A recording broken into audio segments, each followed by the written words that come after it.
इनेलो का अपना नजरिया है, कांग्रेस पार्टी का अपना नजरिया है, और सियासी दलों की होड़ ये होती है कि सबसे बेहतर कम्युनिकेशन मेरा हो। और राजनीति, ठीक है, आऊंगा आपके पास, आपके पास आऊंगा तमर साहब, बेहतर कम्युनिकेशन मेरा हो, और उसी वजह से लोगों का जो एक जनाधार होता है वो तैयार होता है।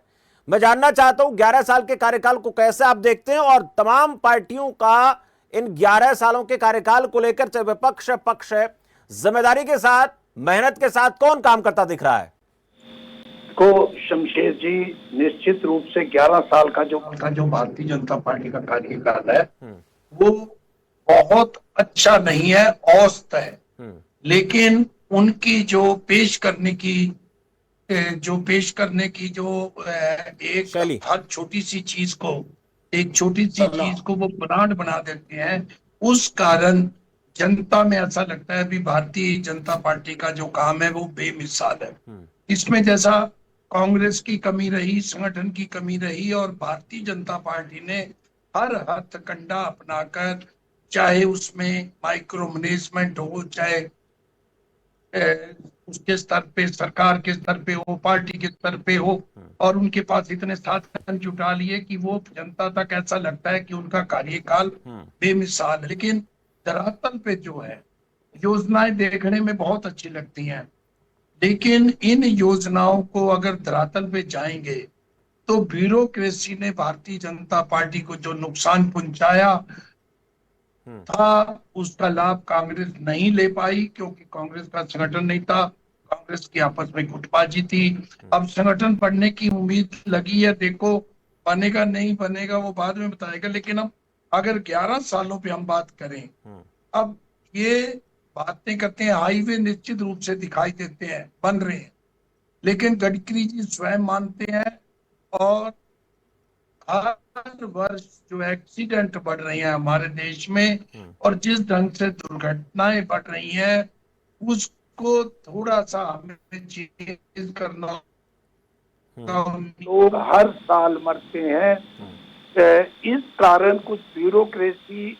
और एक चीज और बता दूं, प्रधानमंत्री जी ने प्रधानमंत्री ये जो पहले पॉइंट है, गरीबी रेखा से वंचितों को सम्मान देने वाली जो बात है, एक तरफ हम 81 करोड़ को अन्न की योजना दे रहे हैं। मैं नहीं मानता जिस देश की 60% पॉपुलेशन को हम फ्री अनाज दे रहे हैं वो बहुत ज्यादा कोई विकसित हुआ है। ठीक है, वो कोरोना में आरंभ किया गया था, लोगों को रोजगार चाहिए। रोजगार के मामले में जब भी भारतीय जनता पार्टी से बात करेंगे, वो सिंदूर को ले आएंगे, वो 370 को ले आएंगे, 3 तलाक को ले आएंगे, राम मंदिर को ले आएंगे, वो बनने चाहिए थी। लेकिन धरातल पे हर आदमी, गरीब आदमी को रोजी और रोटी चाहिए, जिसकी तरफ बहुत कम काम हुआ है। अब हर घर जल योजना पे 15 करोड़ लोगों को नल दिया गया। धरातल पे ये भी बहुत बुरी हालत है। मैं जिस जिले में बैठा हूँ, यहाँ 323 गांव में से 125 गांव के जल घर सूखे हुए थे एक हफ्ता पहले तक। अगर वहाँ जल घरों में पानी नहीं है और टैंकरों का पानी 800 से 1200 रुपए में बिक रहा था, और हमारे यहाँ पे जो भी एमपी आते हैं, पिछले 10 सालों से मैं देख रहा हूँ, चाहे कांग्रेस के एमपी थे चाहे बीजेपी के एमपी थे, उनकी प्रायोरिटी ये होती है कि गांव में टैंकर दे। जब हर घर पे नल पे पानी पहुंच रहा है तो टैंकरों की जरूरत क्या है? ये अभी जिला परिषद ने 15 टैंक खरीदे हैं।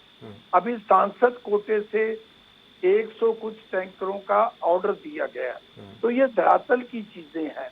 और कुछ चीजें मैं आपको बता दूं, हरियाणा पे अगर हम बात करते हैं, सीएम की अनाउंसमेंट 11 वर्षों से पूरी नहीं हुई, बहुत लंबा समय लगेगा। मैं 20 घोषणाएं 20 जुलाई 2015 की बता सकता हूं जो आज तक पूरी नहीं हुई सिरसा जिले में।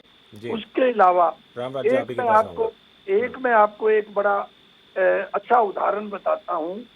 20 अप्रैल 2024 को मैं रतिया गया, फतेहाबाद जिले के। एक वहां की नगर पालिका की ट्राली दोपहर 2 बजे जा रही थी, जो गंदगी से भरी हुई सारे बाजार में गंदगी फैला रही थी। एक सीएम विंडो ट्वीट करते हैं सोशल मीडिया, ट्विटर पे सीएम के हैंडल पे, मैंने डाला, उसका 6 जून 2025 को मेरे पास फोन आया, आपने एक शिकायत की थी। 1 साल 2 महीने बाद मेरे पास फोन आया, तो मैंने कहा ये तो बहुत पुरानी है। तो अधिकारी ने ये कहा जी अब तो हम कवर करके जाते हैं गंदगी को। धरातल पे कचरा प्रबंधन की बहुत बुरी हालत है, पेयजल और सीवर व्यवस्था आपस में बहुत बुरी हालत में है शहरों में। स्मार्ट सिटी के जो प्रोजेक्ट थे, रामराज जी से पूछ लो, 100 स्मार्ट सिटी पे 48,000 करोड़ रुपया खर्च किया गया। वो मनोहर लाल जी के पास अब वो महकमा है, उसको बंद कर दिया गया। हरियाणा में फरीदाबाद, करनाल, पंचकुला और गुरुग्राम, इन चारों को स्मार्ट सिटी बनाने की बात कही गई थी और 2000 करोड़ से ज्यादा सेंटर से आया, 2000 करोड़ स्टेट ने दिया। कौन स्मार्ट सिटी बन गया? स्मार्ट सिटी वो होता है जिसके तारे अंडरग्राउंड हो जाएं, जिसकी सीवर व्यवस्था ठीक हो जाए, जहाँ आरओ का पानी हो जाए, जिसकी पार्किंग सही हो जाए। मैं देख रहा था, मैंने प्रोजेक्टों पे पढ़ा, करनाल के प्रोजेक्टों पे आपने एक सभागार बना दिया, आपने एक स्विमिंग पूल बना दिया, वो जरूरतें हैं, लेकिन स्मार्ट सिटी कहाँ बनी? ये जो चीजें हैं धरातल पे, भारतीय जनता पार्टी की, देखो 370 ठीक है, आपने हटा दी, बढ़िया किया, आपने राम मंदिर बना दिया, अच्छा किया। ये चीजों से रोजी रोटी पे असर नहीं पड़ता। आप रोजगार कितने दिए हैं? आप वो बताओ। आपने किसानों के लिए ये किसान निधि के माध्यम से 3,75,000 करोड़ रुपए दे दिया। आप इसकी बजाय किसानों की जो धरातल की चीजें, एमएसपी स्वामीनाथन पे दुगनी नहीं हुई। अभी धान जो हमारे हरियाणा में मेन गेहूं और धान और कपास 3 फसलें हैं, नकदी फसलें, इनमें 3% एमएसपी बढ़ाया। बात कर देंगे कुछ फसलों का एमएसपी 600-700 बढ़ाया, वो फसलें थी जो हरियाणा में बहुत कम। ठीक है, और भाटिया साहब आपने कई अहम बातें कही हैं। मैं रामराज जी आपसे जवाब लूंगा। इनेलो की तरफ से बात सामने है कि पीले कार्ड 70% लोगों के हैं। कहाँ गरीबी दूर हुई है? हाईवे की बात तो करती है, लेकिन इसके साथ साथ जो संवैधानिक संस्थाएं हैं उन पर हमला करने का आरोप कांग्रेस भी लगाती है, इनेलो भी उसका आरोप लगाती है। और सिर्फ ध्रुवीकरण किया भारतीय जनता पार्टी ने। रोजगार के नाम पर सवाल पूछा जाता है तो फिर उसमें राम मंदिर ले आते हैं, धारा 370 ले आते हैं, 3 तलाक ले आते हैं। और भाटिया साहब ने कहा कि ब्यूरोक्रेसी जो है वो कहीं ना कहीं जो सरकार के 11 साल के कामकाज पर पलीता लगाती रही है, उस वजह से ये सवाल उठे। स्मार्ट सिटी को लेकर सवाल पूछा और हर घर नल से जल पहुंचाने की बात होती है तो भाटिया साहब के खुद सिरसा में हमने देखा हरियाणा में किस तरह से पानी की किल्लत पिछले दिनों हुई थी। चाहे बेशक वो पंजाब के साथ डिस्प्यूट था, लेकिन पानी की जरूरत को पूरा किया जाना चाहिए था। हम टैंकर से पानी पहुंचा देते, लेकिन नल से पानी क्यों नहीं पहुंच पाता? बहुत से सवाल हैं, इन सभी सवालों के जवाब रामराज जी आपको देने हैं। देखो, मैं आपको बताना चाहूंगा